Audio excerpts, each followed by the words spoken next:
Баршаңызға қайырлы күн. Менің арнама қош келдіңіздер. Бүгін сіздерге моңғолдардың цойвын деп аталатын тағамның жасалу жолын көрсететін боламын. Өте керемет тағам. Кешкі асқа немесе түскі асқа дайындап көрсеңіздер болады. Ет, сәбіз, пияз керек болады. Көкөністердің сыртын ашып дайындап қойып, етті турап аламыз. Етті видеода көрсетілгендей етіп ұсақтап, ұзыншалап турауымыз керек.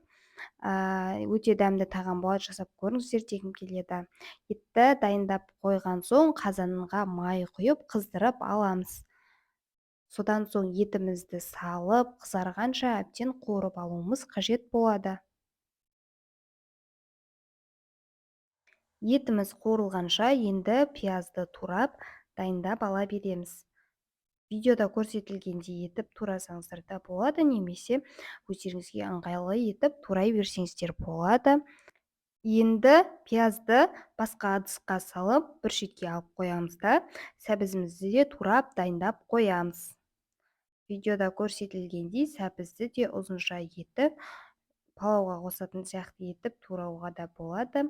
Немесе кубиктап та турасаңыздар болады.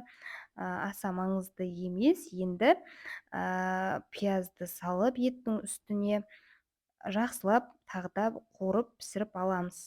Етіміз бұл уақытта біраз қызарып қалды, бірақ толықтай піскен жоқ, әлі қып-қызыл болып, пиязбен де жақсылап қызарып пісті. Енді үстіне тұзды, дәмдеуішті, паприканы салуымыз керек. Әмбебап дәмдеуішті саламын мен. Және де томаттың орнына сол паприканы салсаңыздар да қызарып жақсы болып пісіп шығатын болады. Ал енді үстіне суды құйып, бетін жауып қоямыз. Алдымен қатты отта, сосын бір қайнаған соң орташа отқа қоямыз. Қамырды дайындауға кірісеміз. 1 стакан 100 мл суға 1 жұмыртқаны 1 шай қасықпен тұзды салып, жақсылап бір араластырып жіберген соң ситадан өткізіп, яғни електен өткізіп, ұнды қосамыз. Керегінше ұнды салып, қолымызбен жақсылап қамыр илеп алуымыз қажет.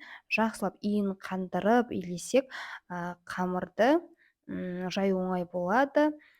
Ұнды көптеу салып, жақсылап қатты қамыр илеп қоямыз. Енді бетін жауып, 10-15 минутқа қойып қоямыз да, қазанға сәбізді саламыз. Сәбізбен қосып мен укропты да салдым. Егер қоспасаңыздар да болады. Және де қайтадан бетін жауып, қойып қоямыз да қамырымызды жаюға кірісеміз.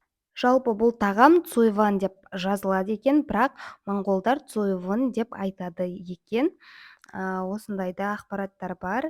Енді қамырды жұп-жұқа етіп жаямыз. Менде толық түсірген жоқпын жайғанымда.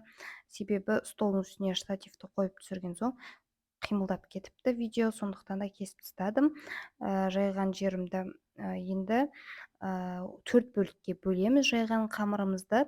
Содан кейін қыздырып противенді алып келеміз де, қамырларымызды жаймен осылай қыздырып, ана бетін, мына бетін аударып, кішкене қатырып, кептіріп аламыз. Таба суып қалып жатса, қайтадан пешке салып, қайта-қайта салып, солай 4 қамырды да кептіріп аламыз. Енді ол кесуге дайын болады. Видеода көрсетілгендей етіп орап, кесе береміз кеспемізді. Өте дәмді тағам болып шығады, жасап көріңіздер дегім келеді. Енді барлық кеспелерді кесіп болған соң бір ыдысқа дайындап салып қоямыз. Және де қазанымызда бұл уақытта су тартылып кеткен болса, кішкене су құйып, үстіне қамырларымызды, яғни кеспелерді салып жайғастырамыз. Қандай тағам болмасын, жақсы көңіл күймен және де махаббатпен дайындасаңыз, бір жасағаннан ақ әдемі болып шығары сөзсіз. Енді қамырларды осылай жайғастырып болып, бетін жауып, 10-15 минутқа қойып пісіріп аламыз. Біздің тамағымыз дайын, жасап көріңіздер. Жасап жатсаңыздар ас болсын, лайк басып, комментарий қалдыруды ұмытпаңыздар. Арнама жазылушы болмасаңыз, жазылып қоюды да ұмытпаңыздар.